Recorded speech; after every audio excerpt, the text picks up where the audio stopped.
全队，他这酒吧后门平时就是送饮料的，田海鹏可能是趁机溜了进去吧。他这后门的监控全部都坏掉了，所以现在还没有什么新的线索。我说了多少遍了？干咱们这一行的永远要严谨，啊，严谨。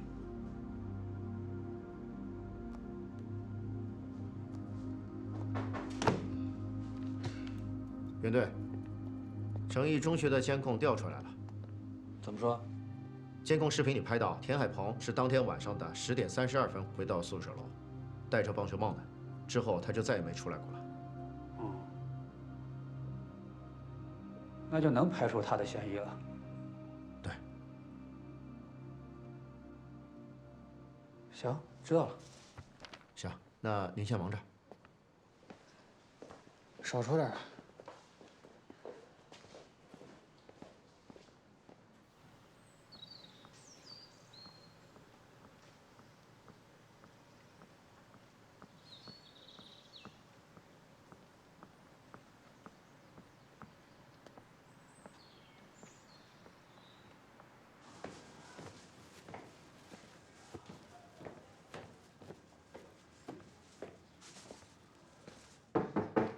谁呀？师傅，嘿，师傅，来了来了，还是那脾气。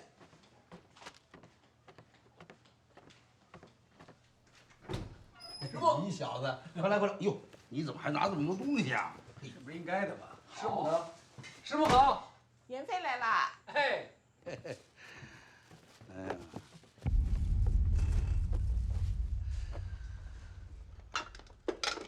我听说你把八角亭案和417案并在一块儿了，没通过。我问你，你并案的理由是什么？目前为止，虽然两起案子致人死亡的手法完全不同，不像一个人所为。哎，这恐怕就是他们没有批准你并案的原因。是啊，可是我们在417案件的监控录像当中，锁定的嫌犯是个女的。您还记得八角亭目击证人提到的嫌犯也是个女的。关键的是，这两个案子跟悬家都有关系啊。要真的是一个人所为，那这个人为什么在这个时间出现？为什么呢？要想真的搞懂这个动机，不那么容易。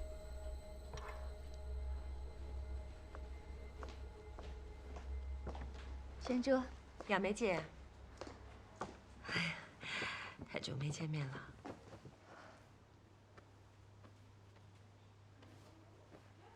你都没变样啊？真的。坐。哎。喝这个茶吗？好啊，可以。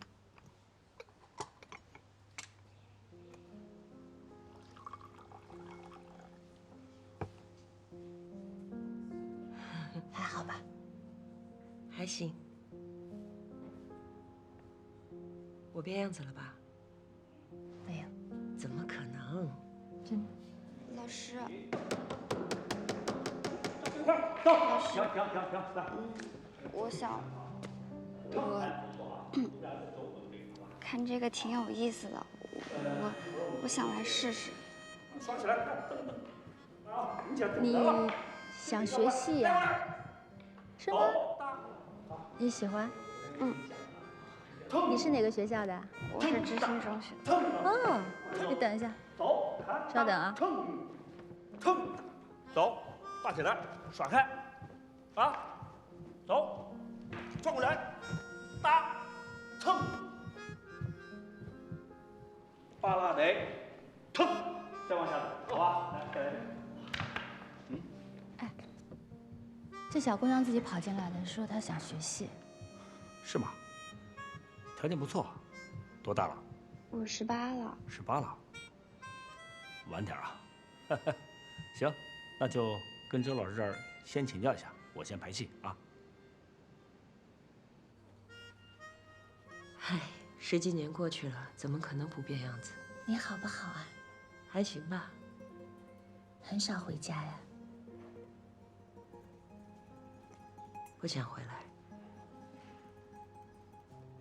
你的剧团怎么样了？跟原来一样。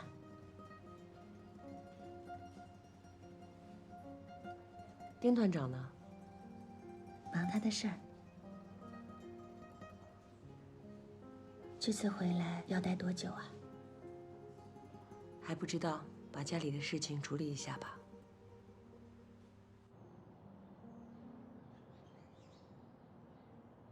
袁飞啊，这几天我一直在想一个问题。当年啊，我们肯定是忽略了点什么，或者一开始我们的侦查方向啊就走偏了。不然像我们这样的人，有这么多年的经验，怎么会一直在这迷宫里打转转呢？哎呀，惭愧！你知道吗？这么多年了，师傅每当经过玄家的时候，我都不敢这么走过去，我得绕，要么从左边，要么从右边。玄飞，这么多年，你这个女婿也不好当吧？我都习惯了。那个家没什么大事，我都不敢进门。我听说，那个玄珠回来了。嗯。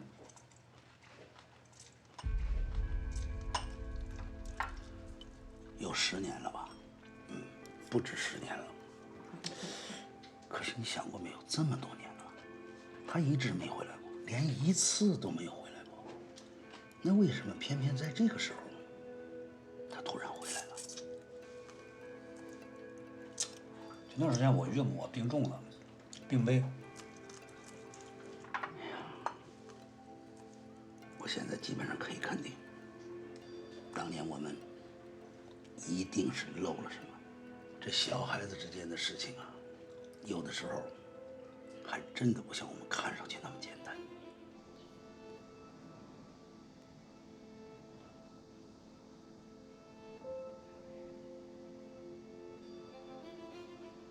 说吧。我跟璇琛是一个班的，以前我们会一起回来，最近没有了。为什么？他有自己的朋友。那当天，玄真能跟谁在一起呢？不知道，我自己先走了。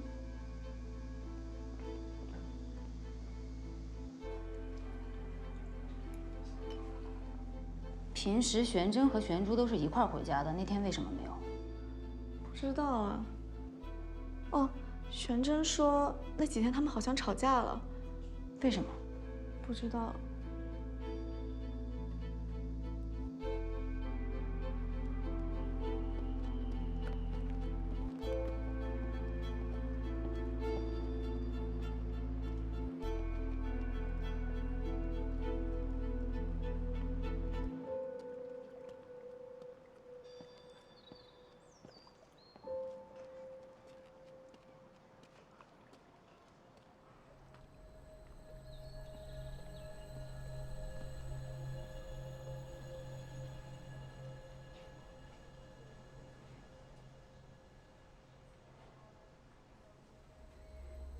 我听说你跟玄真学过昆剧，是的。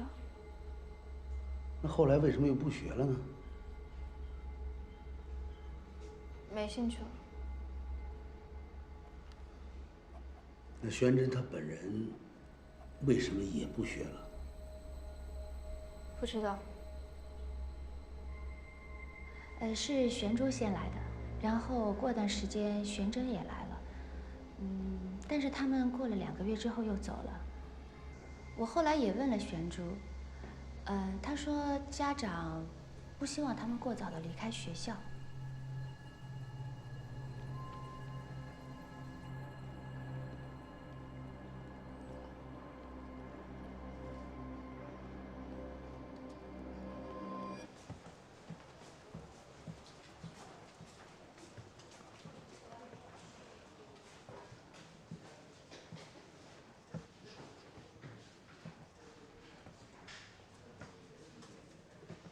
请问老方先生在吗？哦，他不在。这店谁主事儿啊？有人主事儿吗？我。你主事儿啊？老方是我爹。哦，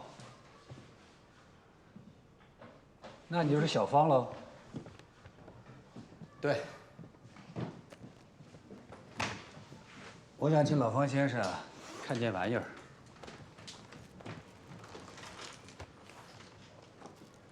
行，那我先给您看一下。行啊。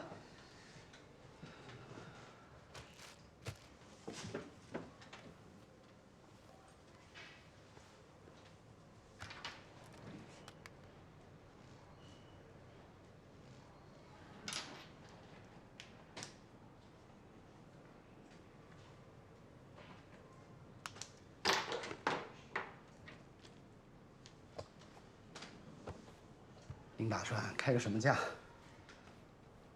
我就是来请老方先生估个价的。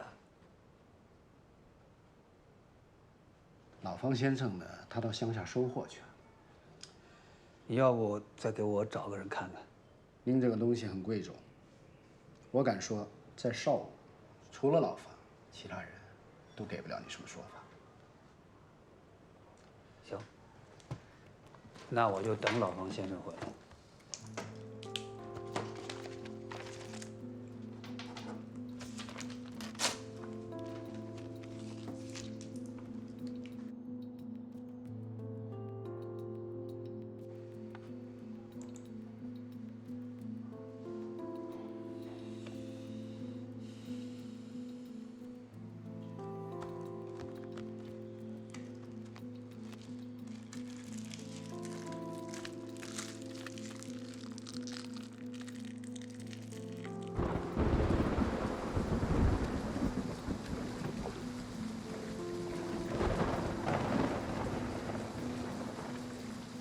说吧。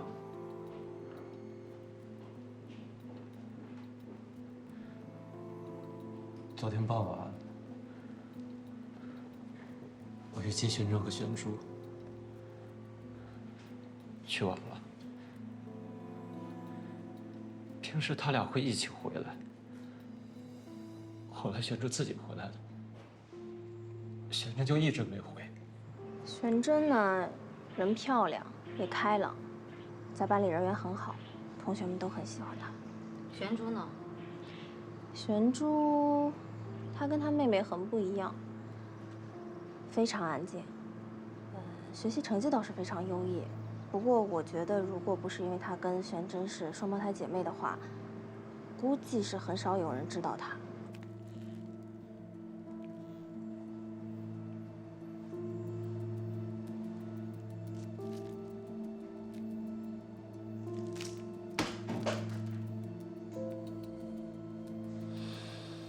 玄良，你那两个妹妹都18岁了，你每天还要亲自到学校去接她吗？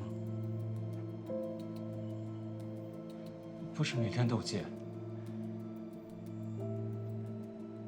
一般我工厂没班的时候才会去接他们。昨天早上听天气预报说，傍晚有暴雨。玄真特意交代我，让我去接他。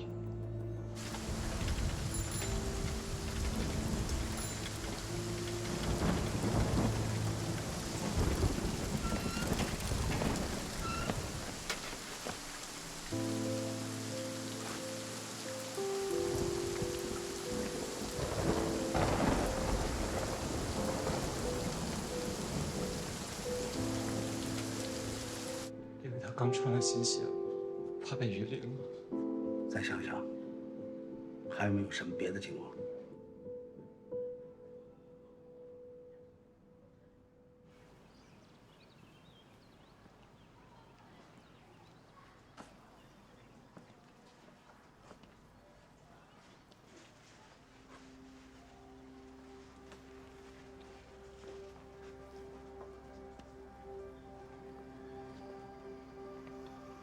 没想到他还活着吧？这么多年了，我总是梦见这棵树。那是我们小时候跟爸爸妈妈一起栽下的。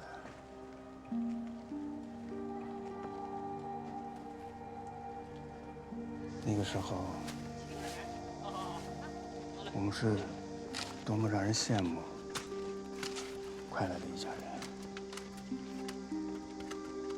那边，这哥哥再给加点。好。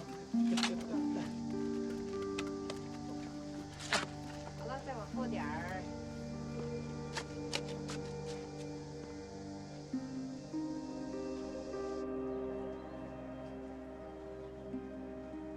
快乐吗？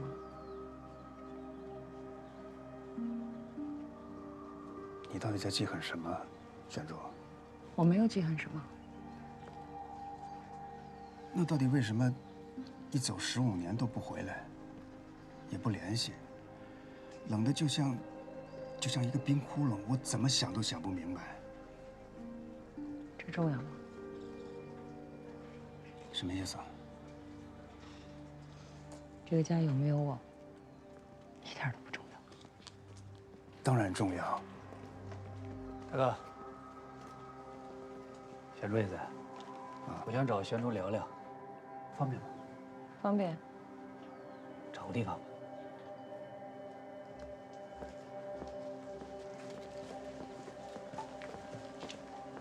玄师傅，玄师傅，啊，我能跟聂梅聊聊吗？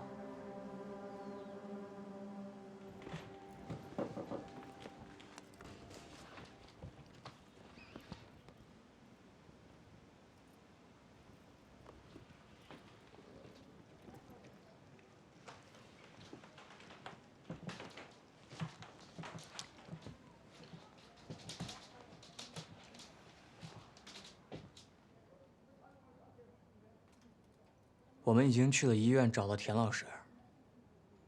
4月17号晚上，是他跟你到了八角亭，他是出于关心做了这种合情合理但又不怎么恰当的行为。你能理解，或者说，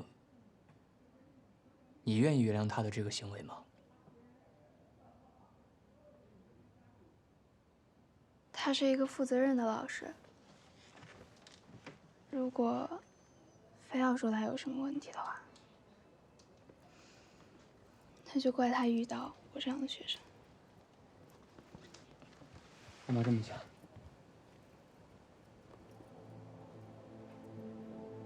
出过凶杀案的家庭，并且还是常年未破的凶杀案，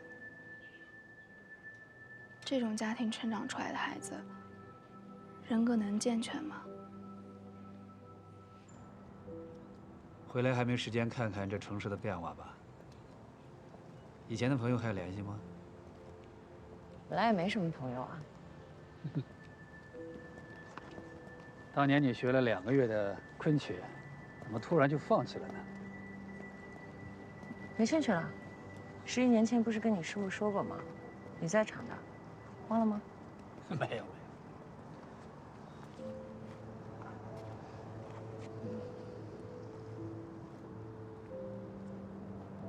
这城市变化还是很大的。从你不学戏那天，到玄真走了那天，你多久没见周亚梅了？什么意思？太巧了，下午我看见你们俩喝茶呢。你一直跟踪我是吧？没有，我这是碰巧了，我师傅住在那茶馆的附近。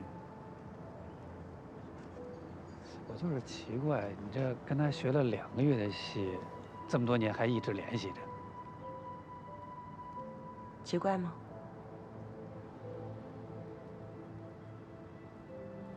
也不奇怪。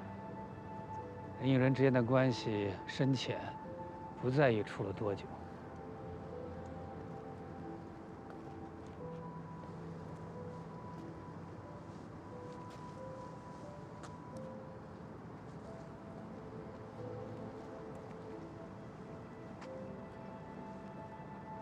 你恨玄真吗？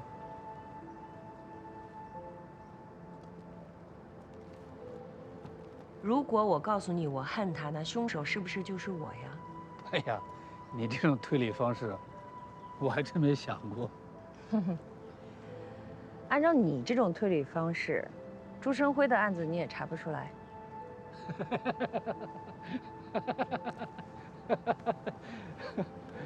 我都讨厌我这种聊天的方式，都不知道你姐许延敏这些年怎么过来的，讨厌，讨厌。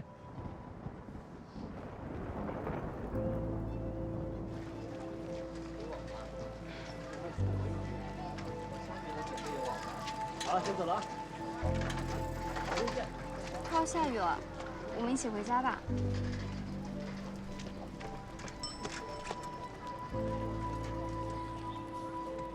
你真不知好歹。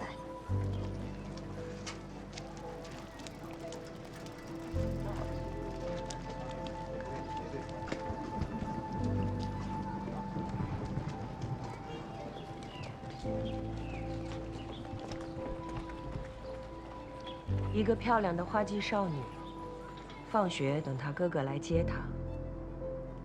快下雨了，她着急回家，就抄了一条小路。那条小路上没什么人，就碰到了一个流氓。10几年前，这不是你们下的结论吗？我恨他还是不恨他，有什么关系吗？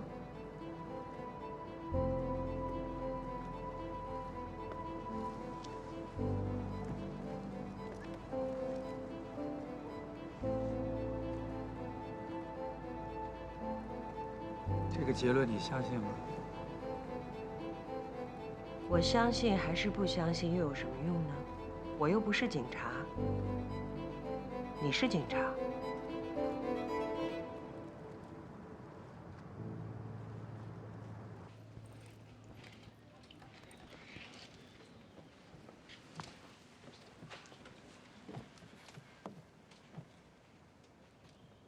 我能再问你个问题吗？问吧。田老师给你拍照是你提出来的吗？嗯。那你为什么要让田老师给你拍照呢？田老师很单纯，我很信任他，而且他拍的照片很好看。我想让他为我留下一些照片。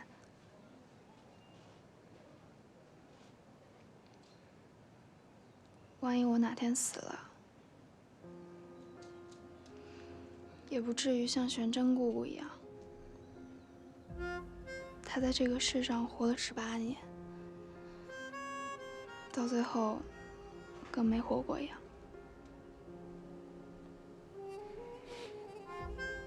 好了，警官先生，我现在可以回家了吗？我回来是为了照顾我母亲的，不是配合你调查案件的。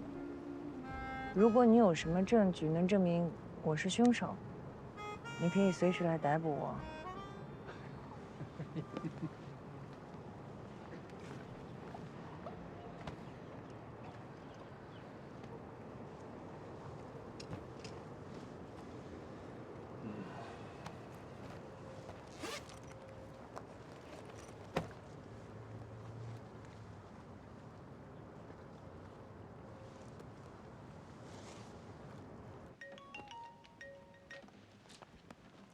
哎，师傅。哎，你那边怎么样啊？差不多了。我先回警队了。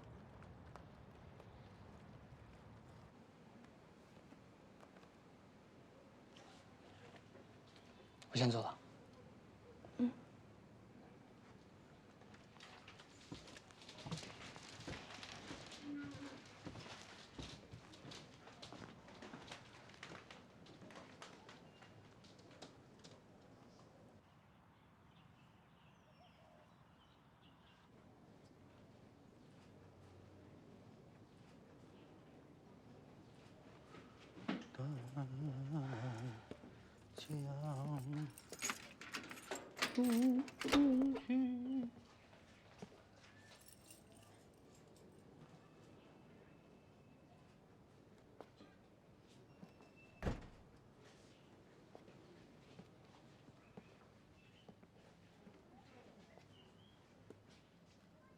亚梅，你怎么又抽烟呢？我没有抽，只是点上了。大夫说过多少回了，不让你抽烟呢，而且是绝对。你不要嗓子了，不要身体了。知道了。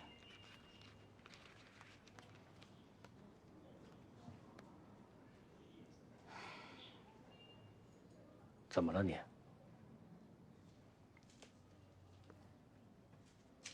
我觉得文文好像还是不是很到位。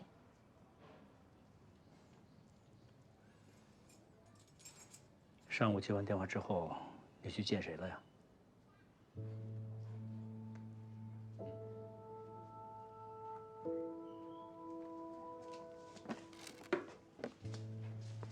你是不是去见贤珠了？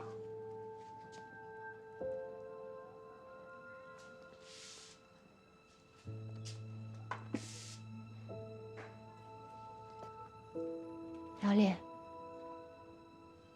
这个小姑娘的名字叫念梅，你要记住。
做噩梦了？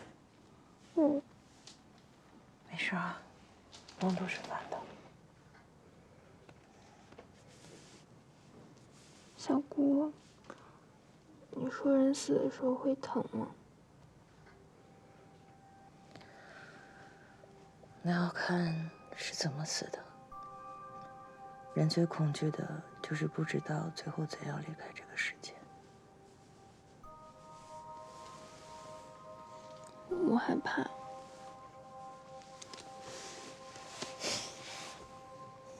很正常。我像你这么大的时候也害怕。那你现在就不怕了？怕呀。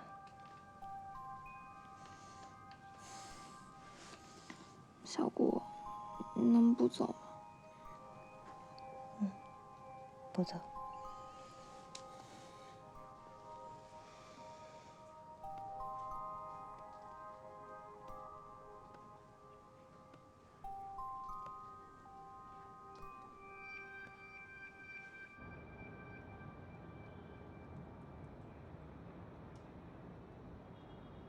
你刚才提的那些问题啊，当年都提过，包括怀疑的对象，玄真身边的那些人，包括周亚梅，可他们当时都有不在场的证据。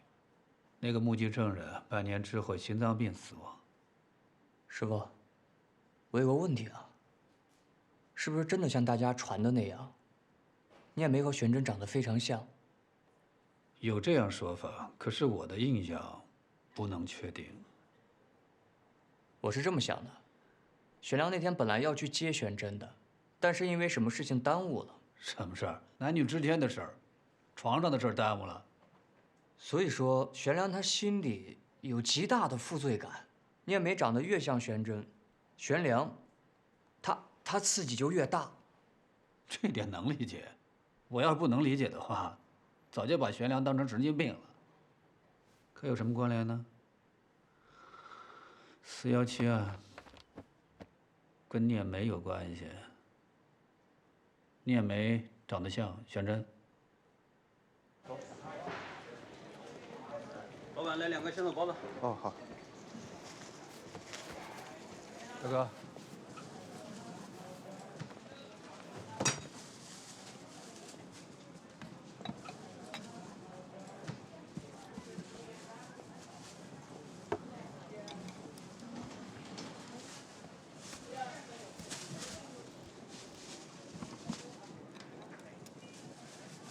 张姐，刚好啊。啊。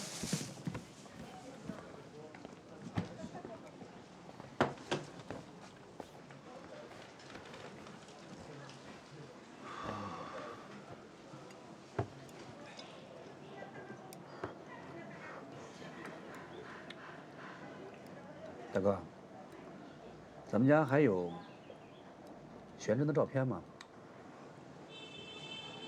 我以为全烧掉了，后来有一天我看见老太太在看这照片，我以为是聂梅的，结果拿过来一看是玄真的，老太太还留了一张。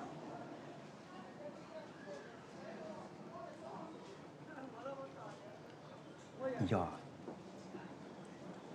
要啊。现在方便吗？方便，方便。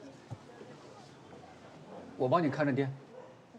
好，上面有价钱的。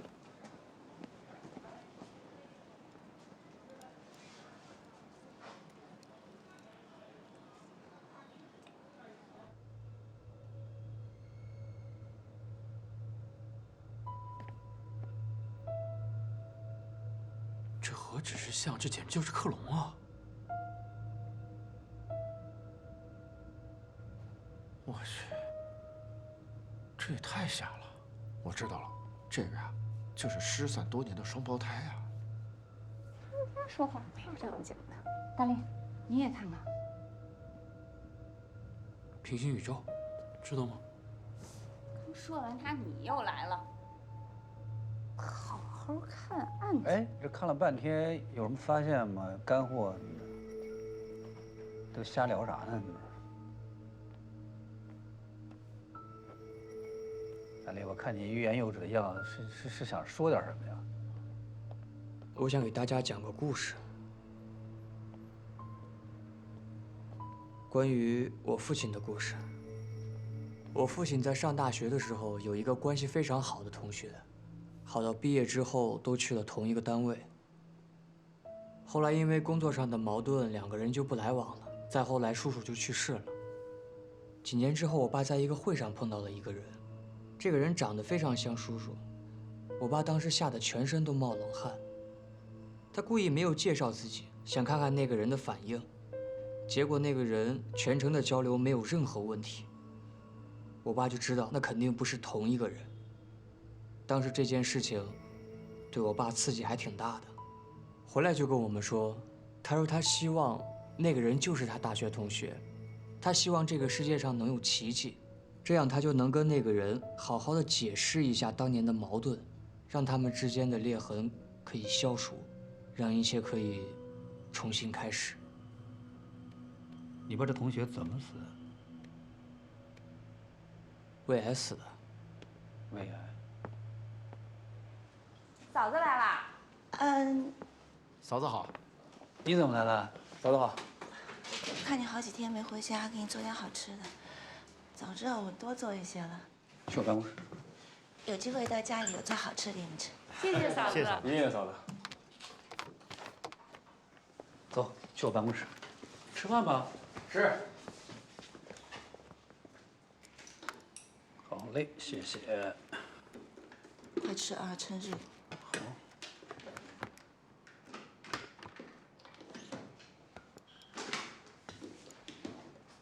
你这给我送饭。 妈谁护着呢？玄珠不是回来了吗？我怎么觉得你对玄珠有成见呢？有吗？还好吧。有，我就觉得你不喜欢她。要是你有俩妹妹，一个性格乖巧，招人喜欢又漂亮，一个又自私又孤僻，你会喜欢谁啊？谁自私啊？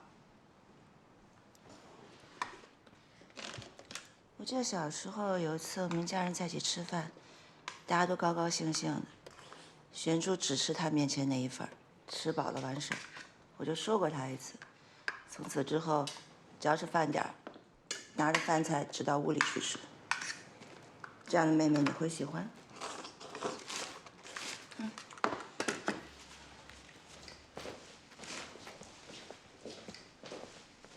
啊，坐着。做这么多好吃的，肯定累了。嗯，你看看。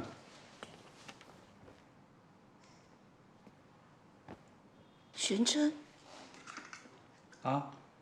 他照片都烧了，你哪来的？老太太还藏了一张呢，大哥给我的。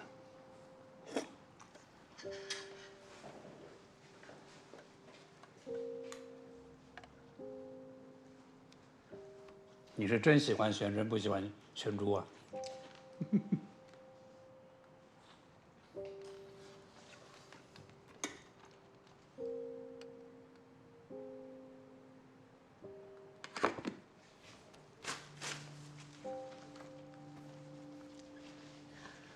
怎么？我心里面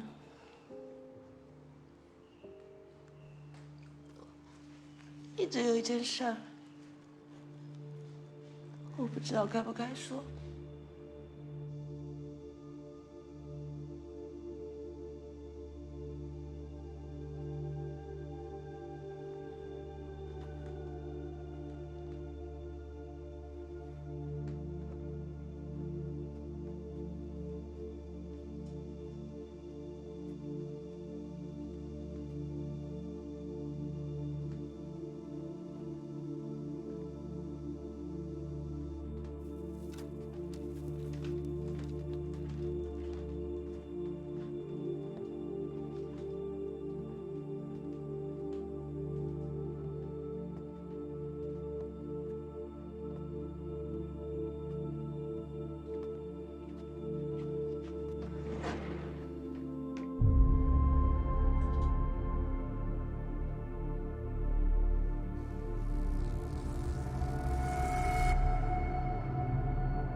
好好喝，浓浓的。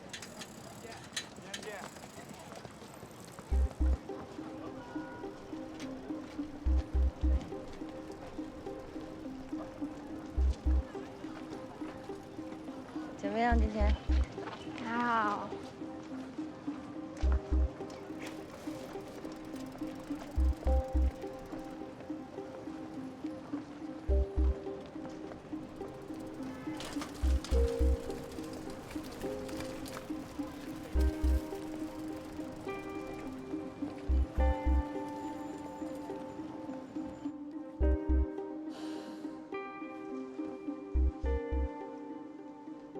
当年问询你的时候，这些事儿你没说吧？当时问我的时候，这事还没发生呢。这要不是他走了15年，谁会往那儿想呢？那还有没有遗漏的事儿？想一想。还有，也不知道跟这事有没有关系。有没有关系？先说了呗。好歹我也是你老公啊，不能这么多年我啥也不知道，发生这么多事情。玄真、玄珠，出来吃饭了。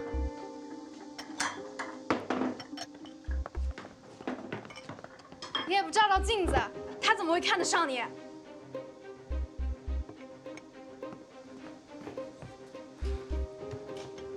你们这怎么了？真蠢！说谁呀？当然说他了。他怎么了？你别管。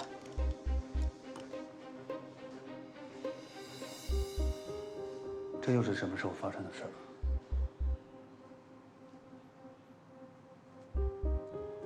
应该是5月份吧，因为院子里那棵石榴树开花了。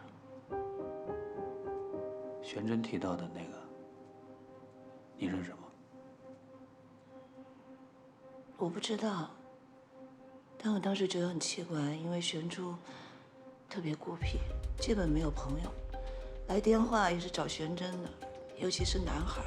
我当时还觉得特别奇怪，我接到过2、3次。是他们同学吗？应该是，声音挺小的小男孩。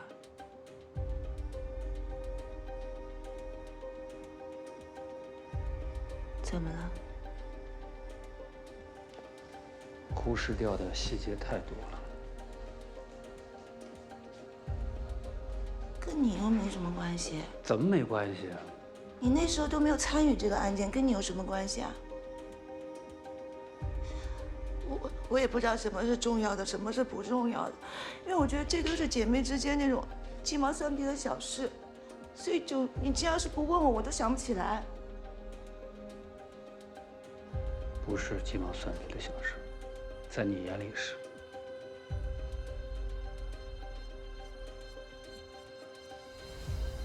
这个事儿不会真的跟玄珠有关吧？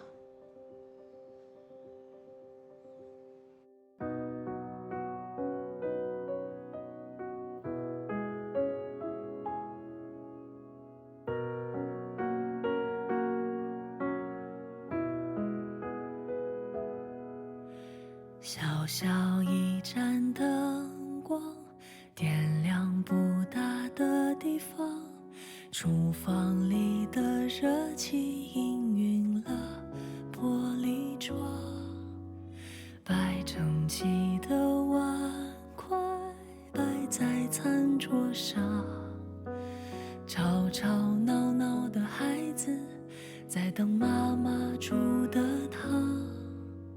天台晒的衣服有阳光独特的香，辗转天涯的人你安心往前闯，家就在你背后，别怕也别慌，你是家的一角，一家谁都不能忘。永远是回家的路，平淡日子里有多少付出就有多满足，光穿透层层迷雾，它照亮我勇敢迈出的每一步。家永远是无声呵护，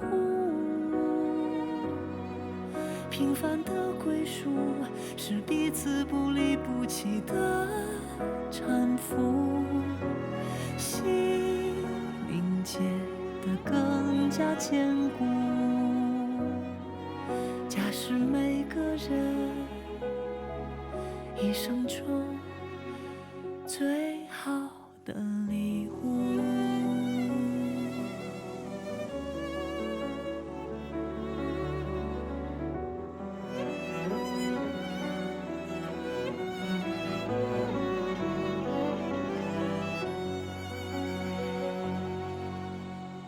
小小一盏灯光，点亮生活的方向，在回忆的上游把遗憾珍藏。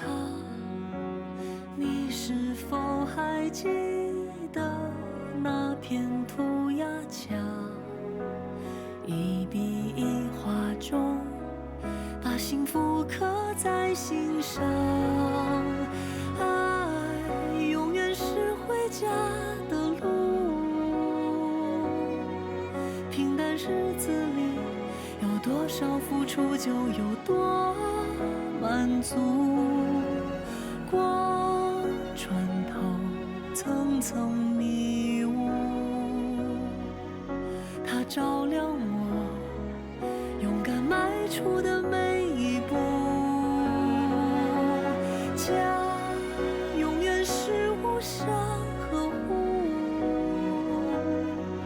平凡的归属是彼此不离不弃的搀扶，心凝结得更加坚固。